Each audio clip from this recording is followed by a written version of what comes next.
Panalangin pa sa espiritual na pagninilay. Sa ngalan ng Ama, ng Anak, at ng Espiritu Santo.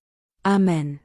Amang mapagmahal at banal, sa katahimikan ng sandaling ito, lumalapit ako sa iyong presensya.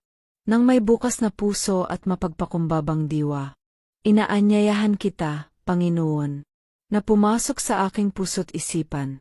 Hipuin mo ako ng iyong banal na espiritu, upang sa aking pagninilay, ikaw lamang ang marinig at madama. Tulungan mo akong makita ang iyong kamay. Sa bawat kanasan ko, mabuti man o masakit, ipagkaloob mo sa akin ang liwanag, upang maunawaan ko ang mga aral na nais mong ituro sa akin ngayon. Kung ako man ay lumihis sa iyong landas, ibalik mo po ako ng may malasakit at tag-ibig.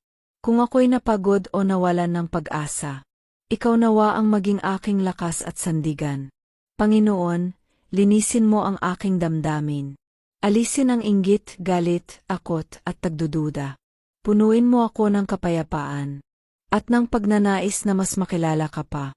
Habang ako'y nagmumuni-muni, naway maging malinaw ang iyong mga tugon, at matutunan kong magtiwala sa iyong panahon at plano. Ang bawat tibok ng puso at hinga ko, naway maging papuri sa iyo.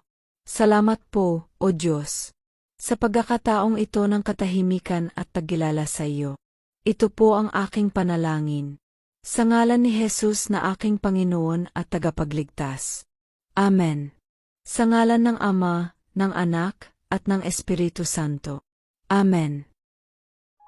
Ang pinakamabisang panalangin ay ang panalangin nagmumula sa kaibuturan ng ating puso.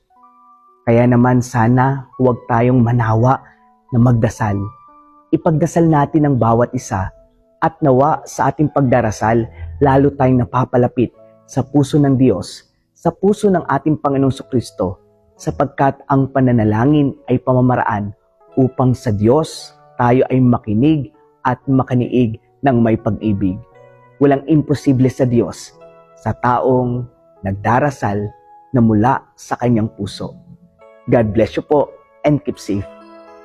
Wala pong sakit at sakit kung tayo ay nagmamalasakit. Pero alam niyo po, kahit tayo may sakit, kahit tayo may pasakit, kung meron pong pagmamalasakit, baliwala ang lahat ng sakit at sakit na ito. Amen? Prayer for the Philippines. In the name of the Father, and of the Son, and of the Holy Spirit. Amen. Lord of mercy, God above, shower our land with grace and love. Through storm and fire, drought and flood, still we trust your mighty blood. Heal our people, calm our seas. Bring us hope and lasting peace. Guide our leaders strong and wise. Lift our nation to the skies. From every trial make us stand. Hold the Philippines in your hand. Amen. In the name of the Father, and of the Son, and of the Holy Spirit. Amen.